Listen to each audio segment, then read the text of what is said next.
Recently ওনার ভাগ্নে doctor হলো, এখন এক সপ্তাহ হয়নি। এমডি এমডি এমডি আচ্ছা এমবিবিএস এমবিবিএস এমবিবিএস স্যার, ঠিক আছে।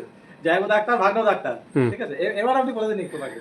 বসুন, এখানে বসুন, বসে বলুন, শুনুন উনি। আমার এক দাদা ডাক্তার কদিন আগে মারা গেল, আমি অনেক বলেছিলাম শোনেনি। আরেক দাদা ডাক্তার, ওরা দুজনেই প্রায় সমবয়সী, দুজনেই মানে পোস্ট গ্রাজুয়েট ডাক্তার, খিদিরপুরে থাকে দুজনেই। তো সেই ডাক্তারকেও বলেছিলাম, সেই ডাক্তারও শোনেনি। কারণ এই সমস্ত মেশিন চলে শুনতে হবে না, বলুন আপনার। এগুলো খাবে না, তুমি খেও না তোমার সুগারের জন্য।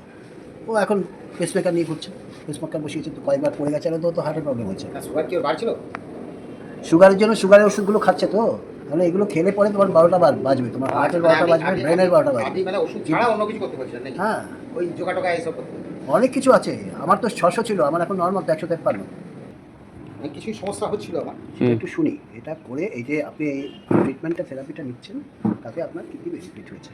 না, আমার অনেকগুলোই সমস্যা ছিল, যার মধ্যে সবথেকে যেটা বড় সমস্যা ছিল সেটা হচ্ছে শ্বাসকষ্ট। এটা দীর্ঘ 5-6 বছর ধরে চলছে, মানে আমি অ্যাপ্রক্স বলছি আমাকে। তো যখন প্রথম শুরু হয় তখন আমি ডাক্তার দেখাই, ডাক্তার দেখানোর পরে দিয়ে আমার ওই অসুবিধা হচ্ছিলো, খুব অসুবিধা হচ্ছিলো। প্রথমে যেটা ওষুধ দিয়েছিল কমেনি, তারপরে সপ্তাহে আবার গেলাম, কমছে না। তখন ওরা একটা ইনহেলার দিল, রোটাকার ক্যাপসুল, একটা ইনহেলার দিল, বলে এটা আমি দুবেলা নাম দুটো করে ফরাকর 400, সকালে একটা, সন্ধ্যায় একটা নিতাম, একদম ফার্স্ট ক্লাস, কোনো অসুবিধা নেই। এভাবে চলছিল, এভাবেই চলতে এবার মাঝে একটু অসুবিধা, ওইটাতেও ঠিকমতো কাজ হচ্ছিল না। মানে হয় কি, কটটা জমে যায়, মানে অক্সিজেনের এবারে ঘাটতি হয়, এবং যখন কষ্টটা হয় তখন তো খুবই কষ্ট হয়। যার জন্য ওইটা নিয়ে নিলেই কিন্তু আবার অক্সিজেনটা, না আমরা যেটা সাধারণ মানুষ, আমাদের ডাক্তার নয়, আমরা সাধারণ আবার অক্সিজেনটা ঠিকঠাকভাবে হয়ে গেল, মানে ফ্রি হয়ে গেল। এভাবেই চলছিল, চলতে হঠাৎ করে এনার সঙ্গে অনেকদিনই পরিচয়, আমার অনেকদিন জায়গায়, উনি আমাকে আগেও বলেছিলেন যে আসা হয়নি, এবার কলকাতায় এসে ভালো করে বললেন চলুন তাহলে, চলুন দেখি তাহলে জিনিসটা।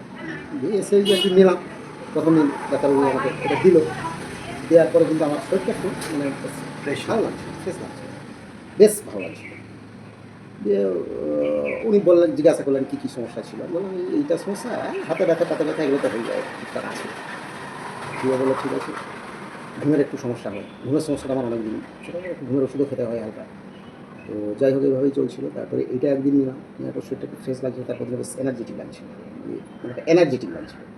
তারপর দিন আবার দ্বিতীয় দিন নিলাম, ওনার সাথেই আসি, চলুন আর দিন আজকে, তারপর দিনও এলাম। আসার পর আমি যখন দেখলাম দ্বিতীয় দিন নেওয়ার পরে, এবারে উনি জিজ্ঞাসা করলেন যে আপনার শ্বাসকষ্ট হচ্ছে কিনা, আমি না হচ্ছে।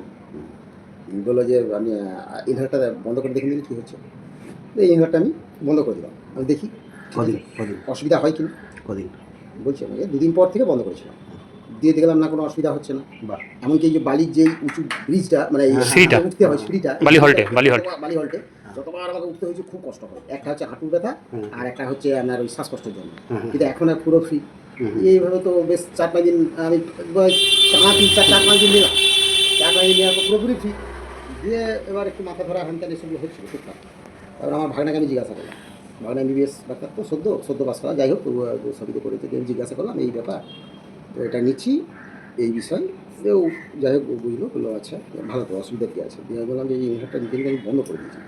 তখন ও আমাকে বললো যে এটাতে একটা স্টেরয়েড থাকে, তো একবার হট করে বন্ধ করো। তুমি এটাকে প্রথমে, যেহেতু এতদিন দীর্ঘদিন নেওয়া হয়েছে, প্রত্যেক দিন 2টো করে নিতে হতো, তাহলে তুমি এটা 1 সপ্তাহ প্রতিদিন 1টা করে নেবে, 2টো করে নিচ্ছিলে 1টা, তারপরের সপ্তাহে অল্টারনেট ডে, একদিন ছাড়া একদিন, তারপরের সপ্তাহে 2 দিন ছাড়া, তারপরে আস্তে আস্তে যদি না লাগে থাকবে। কিন্তু ওটা একবারে বন্ধ করো না, কারণ যে কোনো ওষুধেরই যখন দীর্ঘদিন যখন সেটা আমাদের চলে, সেটা খাবারই হোক আর ইনহেলারই হোক আর যাই হোক, সেটা শরীরের মধ্যে একটা আলাদা রকমের হয়, তো সেটা হট করে বন্ধ করে দিলে সাইড এফেক্ট হতে পারে। তো যাই হোক এই পর্যন্ত দিয়ে আর 2 দিন আসা হয়নি, আজকে আবার এসেছি, নিলাম, ভালো, কোনো অসুবিধা নেই, আমি ইনহেলার নিতে হচ্ছে না।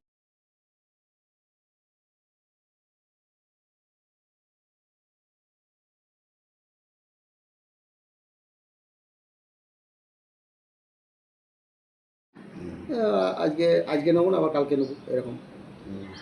যদি আপনার ইনহেলার না নিয়ে যদি আপনার অসুবিধা না হয়, তাহলে আপনার ওইটা এটাকে টেপারিং ডোজ বলে, তো টেপারিং ডোজে উঠতে হবে।